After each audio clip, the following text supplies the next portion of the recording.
So if you're stuck on what to get your book-loving mom this year, don't just grab a random book from Barnes & Noble and hope for the best. Do you want to read more and feel good about what you're reading, but struggle with time and finding clean books? If so, you're in the right place. Hey, I'm Cassidy, a wife, mom, and a lifelong reader whose faith shapes what I read. I learned how to make time for books and choose ones that align with my values. If you're ready for clean books you don't have to second guess and simple reading tips that fit real life, cozy up and let's make reading fun again.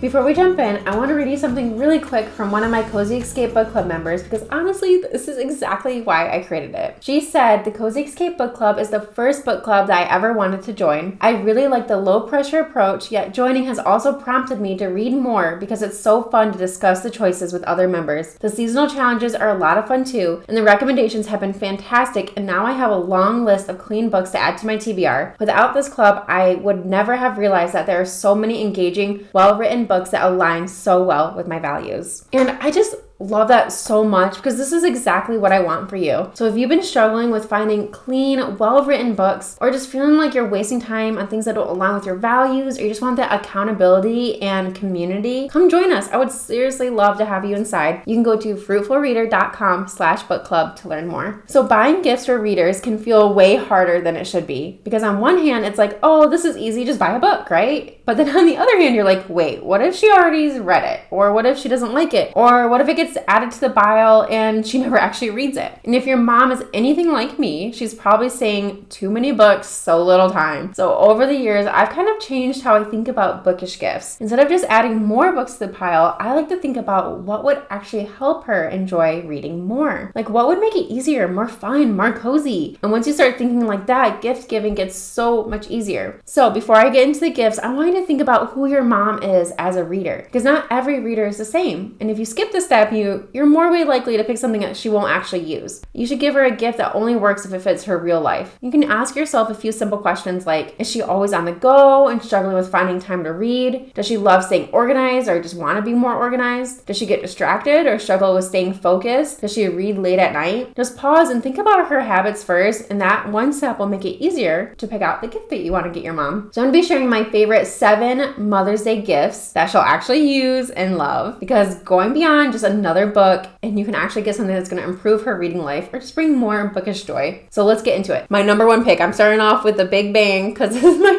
favorite thing I've ever received, is a Kindle Paperwhite. Top pick, 100%. This is a game changer, so truly. If your mom wants to read more, this is it. She can carry her entire library with her. You can read on the go. You can sneak in pages when your baby's right next to you. As a mom, this gift has been huge for me. It's seriously my number 1 favorite thing. My second favorite gift is a blind date books. And these are so fun. They usually come wrapped with like little goodies, and it's like opening a surprise. I would just make sure you're buying from a Etsy seller who specializes in clean books so she doesn't get any surprise content. And I have a blog post linked below with all my favorite ones, so you can get those links down there. My third gift is tea or coffee, like bookish sets that you can customize. So you really can't go wrong here. A cute bookish mug, a tea set, some cozy coffee. It just makes reading feel like an experience. And you can really never have too many cute cups. I love my book cups, and there are so many cute ones out there. Find your mom's style and get her it, and I'm sure she'll appreciate it. Number 4, this one is very fun and more personal, is a custom book stamp or an embosser. It says something like, usually like from the library of, and then you'd put your mom's name. So you can choose between a stamp with like ink or an embosser, like this raised look on your page. It's a really cute personal touch that she can use to customize her home library. Number 5 is a cotton tote bag. This is also kind of like my psychic MVP. I know it sounds really simple, but it's so good. I use mine every single week, no joke. I use it for library runs, groceries, if we go to the beach or we're going for walks, just everything. A good bookish tote is one of those gifts that she'll actually use all the time. Number 6 is a literary print. This one's a very more aesthetic, but it's so good. There are so many beautiful literary prints on Etsy, and if your mom loves decorating or just has like a cozy reading nook in her house, this is such a fun way to bring her love of books into her space. And last on the list is number 7, a special edition of her favorite book. This one is so thoughtful because lots of times after a reader reads a book, you're like, this is my favorite book ever. Maybe it's like The Hobbit or a classic like Pride and Prejudice, but you don't want to read a special edition. So, and she might not want to spend the money herself and buy it for herself. I know that I love getting special editions on my favorite books. It just feels so personal and they look beautiful on my shelf, and I know your mom would love them too. And it's basically saying like, I see what you love. Here's an amazing, beautiful thing that you can display in the house. So if you're stuck on what to get your book-loving mom this year, don't just grab a random book from Barnes & Noble and hope for the best. Start by thinking about who she is as a reader, and then pick something that actually makes her reading life easier, cozier, or just more fun. That's what makes a gift feel so special. And if you want even more ideas, like I said, go check out the blog post. I have it linked in the show notes. Hey friend, if you loved today's episode, take 30 seconds to join our free Facebook community of over 30,000 women at fruitfulreader.com/group and connect with readers who just want to read more without worrying about what they'll run into. And if you haven't yet, leave a quick review on Apple Podcasts. It truly helps other readers find the show. Now go pick something off that TBR or add 3 more. I won't judge. I'll see you next week. Happy reading.